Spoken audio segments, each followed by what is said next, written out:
Welcome everybody. My name is Adrian Correndo. I am an agronomy PhD student at the Department of Agronomy of Kansas State University.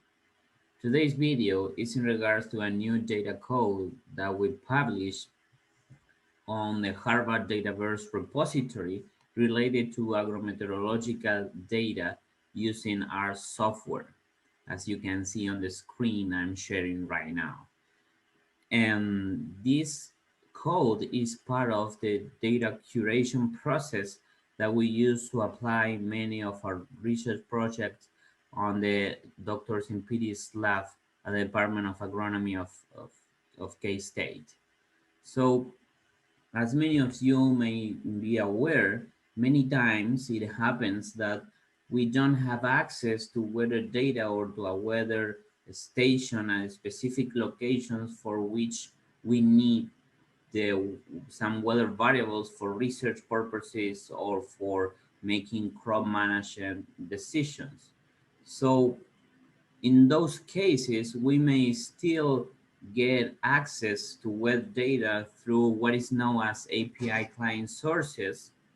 And in this case, we are going to show you a tutorial of how to do it using our software. So in this on this screen, you are seeing the web page where the data set is published. The link is provided on the description of the video. You may see it there. Um, and the data set consists on four main files. One file is the code itself, of course, and then we have two data tables that they are um, providing examples of the inputs that the user needs to specify in order to retrieve the weather data. Finally, we are also including a tutorial in a PDF document where you can find all the details of and explanations about the code and the different equations we are we are using during the code. Okay, so for this code, we're using three main databases that develop API client sources in our software. One of them is Daimet.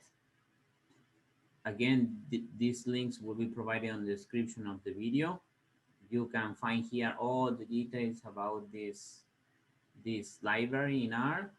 We are also using NASA Power as an alternative API source, and we are also using API for chirps, okay, that provides us data on precipitation. Here you will find all the details in terms of geographical coverage and spatial temporal resolution of each of the sources.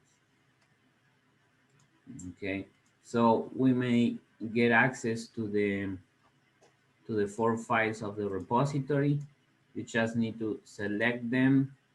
I'm going to download, and you can ask for a zip file. Let's see.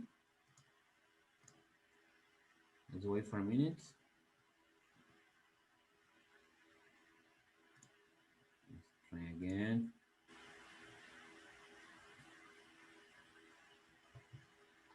For this, for using this data set, you don't need to have any account on the repository because they are of public access. So it should be fine if you just get the link. Okay, something is not working here. Let me try again with the files. Let's refresh.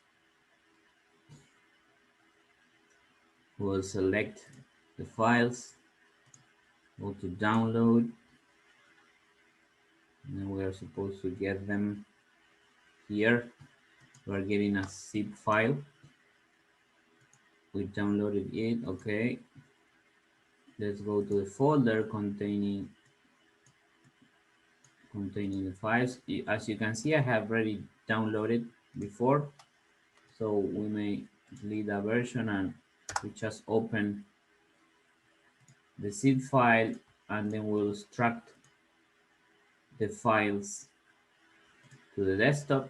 Let's create a new folder, and we'll call weather code, and then we simply extract the files there. Now let's go to the desktop.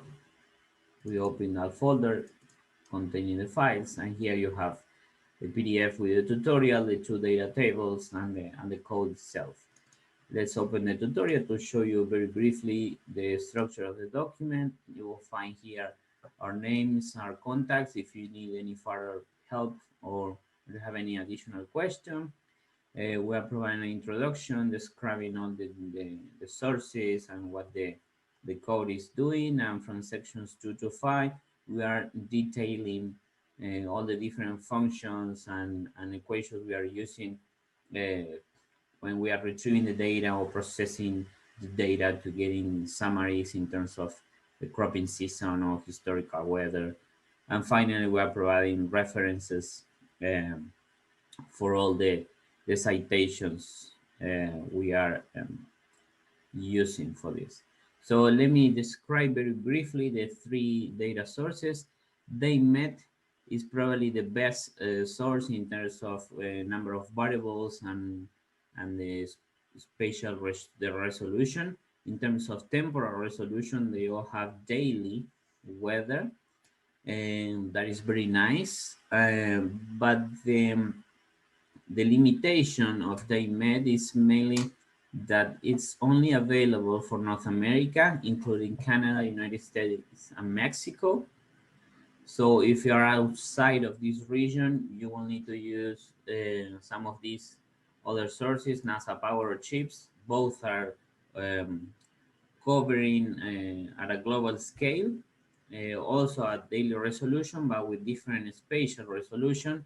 NASA Power with about 50 kilometers and chips with 5 kilometers, much better. In terms of number of variables, NASA Power provides the precipitations, relative humidity, temperature variables, radiation as well, while CHIRPS only provides precipitation data, but at a much better resolution, as you can see here in the table. Here you have the links for the documentation of each of the libraries, and then we start with the explanations of the code itself. So let's go to the code file.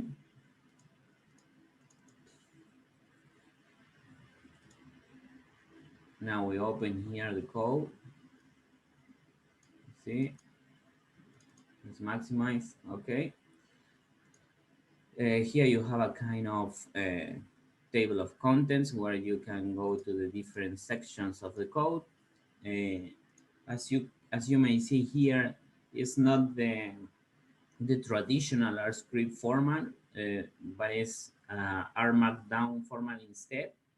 Under this type of documents, we are able to organize our code in what they call chunks, that they are just small windows or pieces of the code where we can get a much neat code. Okay, so for example here, then in the first chunk we have all the libraries that we need to install and load before running the code.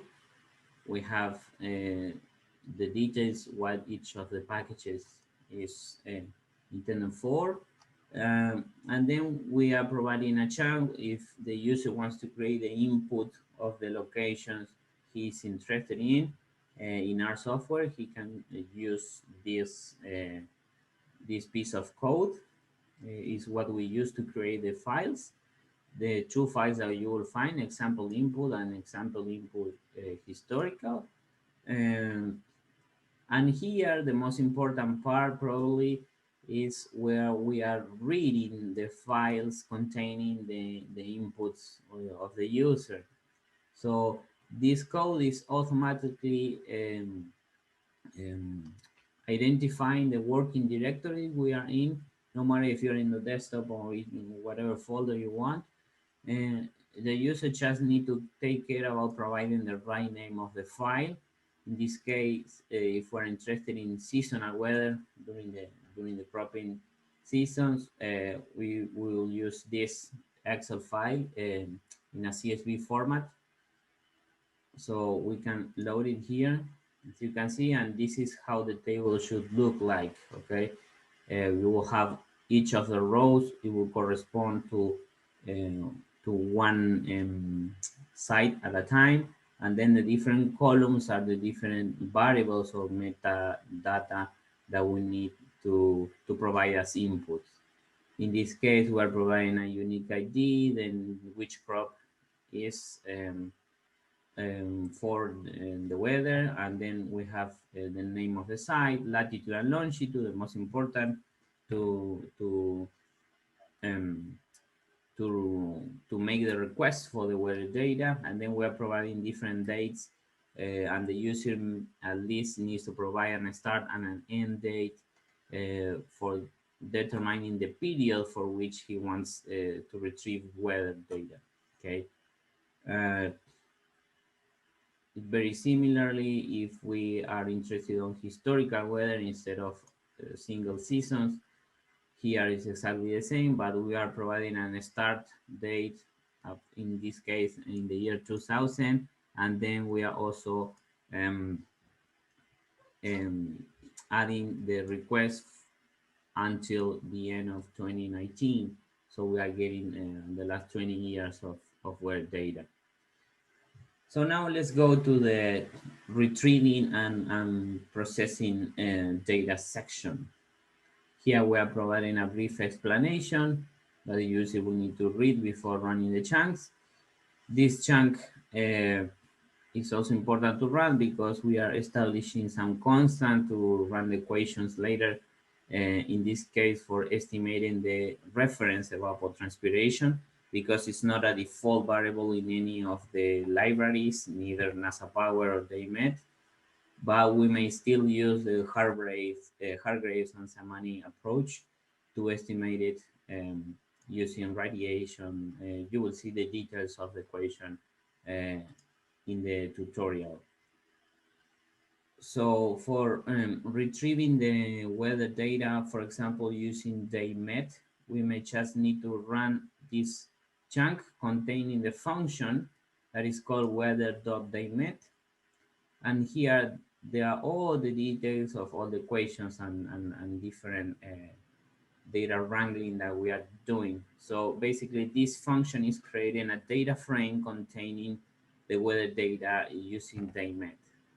So on the next chunk, the user will run the weather data function. Let's write as an example. As you can see here, we have the function already on the environment.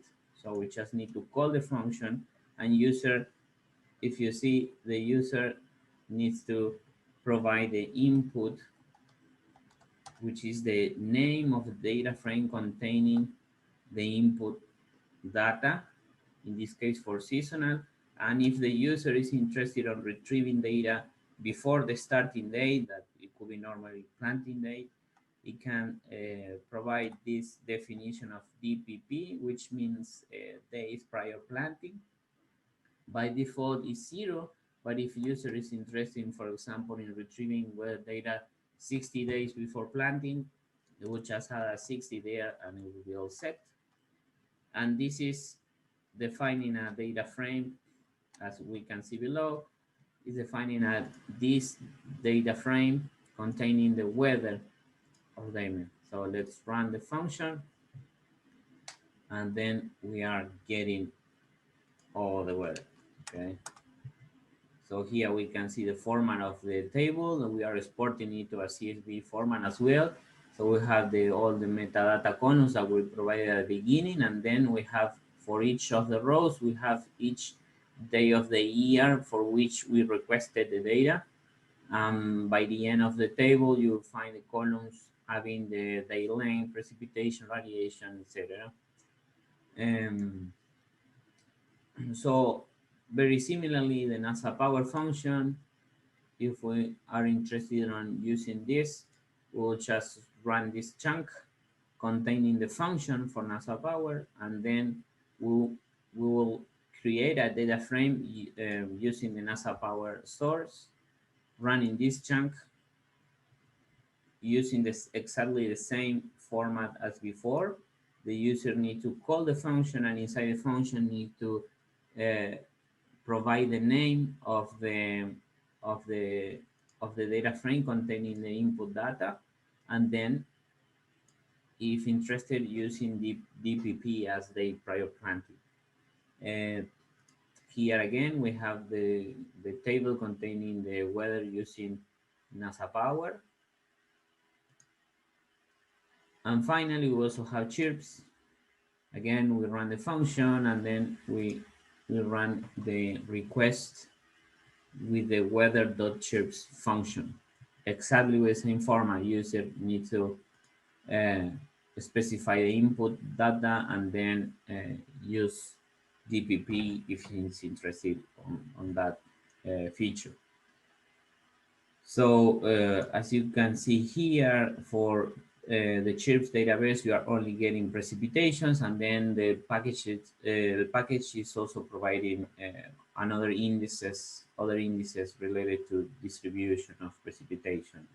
You can check on the CHIPS documentation for more details. Well, now we will jump to the section of creating time intervals to create summaries of the weather data. So let's suppose that we are in a specific cropping season for each of the locations, and we want to get a summary of the whole cropping season. Or we call it full season interval. So here we just defining a time frame from the start to the end. Let's say that is planting day to maturity, and then we are making a summary of variables, let's say mean temperature, accumulated precipitations, etc., and diversity of distribution of precipitations, extreme temperature event. You can see the examples on the documentation. User may also have another option, which is creating even intervals within the season.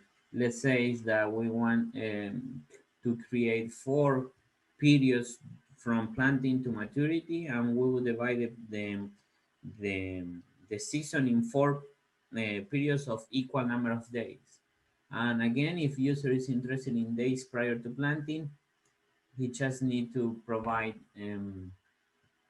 the number of days he's using for the weather data again. So let's see the example. We are creating 5 periods, the previous of planting, and then from planting to maturity, we're creating 4 periods with the same number of days from, and here we have the starting and the end date of each of the intervals. And lastly, we also added the option of using custom intervals if the user is interested on using phenological dates. For example, let's say in the input example 5, you will find 4 dates. A start, that means planting; flow, that means flowering; C5, that means seed filling; and then end as maturity. So we will create different periods using those reference dates as end or starting points for each of the intervals. So let's run this chunk, and then as you can see here, you are creating periods from previous to planting, planting to flowering, flowering to seed filling, seed filling to maturity. And then we'll have a start and end of each of the intervals. And we'll have that for each of the locations. So for running the summaries, again, the user may need to run this chunk, which creates a function to create a summary for either they made on NASA Power, because in purpose we made them with the same variables and with the same names. So you can run the same function for either of them. Here you have all the variables we are creating, the duration of the period, mean temperature variation, BPD, reference, evapotranspiration, growing degree days, etc. And then we also can create a summary function for chirps. Finally, we may create a summary, and in this case, here we call the function summary.dimed or NASA power, and then user again needs to specify where is the data frame, the name of the data frame containing, in this case, the weather data. That's the second step. And then the user needs to specify which type of seasonal interval he wants. So for example, here we're using custom, but we also have the season option or the event option. So let's keep using the custom function, and here we will see the table that we created. In this case, let's see, for example, from planting to flowering, in the first location we are having 80 days for this period, and we have 198 millimeters of precipitation with 20.8 as mean temperature in Celsius degrees, etc. And you have that for all the different variables we have created. Exactly the same, we have the summary for NASA power as well. Here we created the summary, and then for the chips, we also create a summary that quick. And now we have the section that includes the possibility of using historical weather it could be for simulation, crop simulation purposes. So we will use this exactly the same function, weather.dimed, for using dimed, for example, and use it again, just need to specify the input. So where is the data containing the historical metadata to make the proper request. And here we are creating a data frame called hist.weather.dimed. We just run the function, and then we are getting the daily weather for the historical period we are. Let's say sometimes it could happen that we have a problem with the package. Let's see.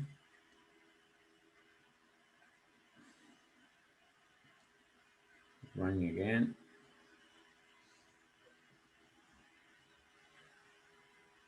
Connection timeout. Probably the server is down. Sometimes happens. So let's try with NASA power now. That could happen. Don't worry. It could happen that some of the servers, the API clients, are down for a while.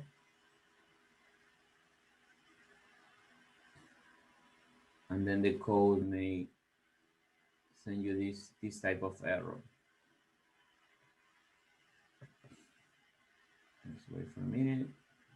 It could take a while depending on the number of locations. You see the NASA power is working well now.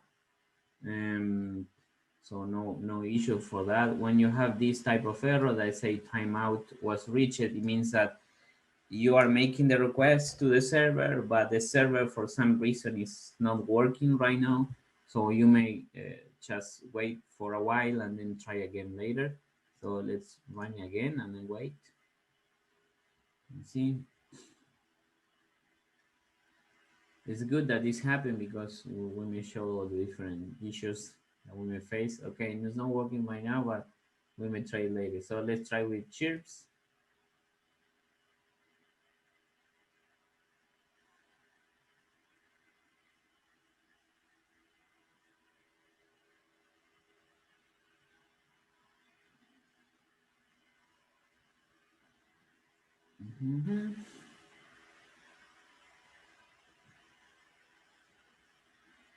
It should work well.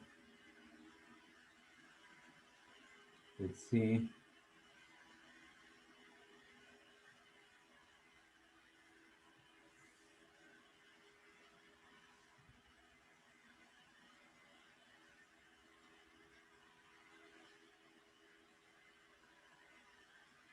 It could happen that also the chip server is not working. now. Oh, it's taking a while. It could be the internet. You see now it worked. So let's see the example. You have the function here to view. Uh, you see we are getting the precipitation for each of the days. The summaries, don't worry about this because it's for by period, so it's okay. So it worked okay. So we are getting the daily precipitation from 2000 to 2019. It should be here, sorry. 2019, you see, is the maximum date, and we are getting for each of the days of the period, we are getting the precipitation. So then we may create a summary. So for creating the intervals functions, we may run this. That is the functions to create summaries by years or by year months. And then we may specify, we don't use the day method right now because it wasn't working the server. So we may create a summary. Let's go with NASA Power. So we need to run this. We may create year or year months from the NASA Power data. We need to specify where is the historical data set. So the function will know the data set we are working with, and then it will create the periods depending on the dates we ask the request. And here, for example, we are creating the summary for the email on NASA Power is the same. In this case, it will be for NASA Power, and the user just needs to specify the input here, historical weather, and then the type of interval, so in terms of historical data. So it could be years or year months, you see, whatever option you want. So let's try with years and then with year months. You see here we're having a summary for each of the years of the period. And similarly, if we specify year months, which has a year months there, and then we'll run the code again, we will get the same summary, but by month. You see here we have the year 2000 from January, February, March, etc. And then we have all the summary variables for each of those months. Okay, we are okay, and then let's try with chirps. Okay, we created videos by years, so all work well. So that's all I had for today. Let's try once more with the NASA Power historical. I'm curious what's going on with this code, but it seems that the server is not working. Let's see, let's see. Okay, sometimes something's going on with the server, so we may try later with this. And let me know if you have any issues. But that's all I had in terms of the code for today. So thank you very much for attending this video, and I hope to see you soon in the next tutorial. So stay tuned for new updates.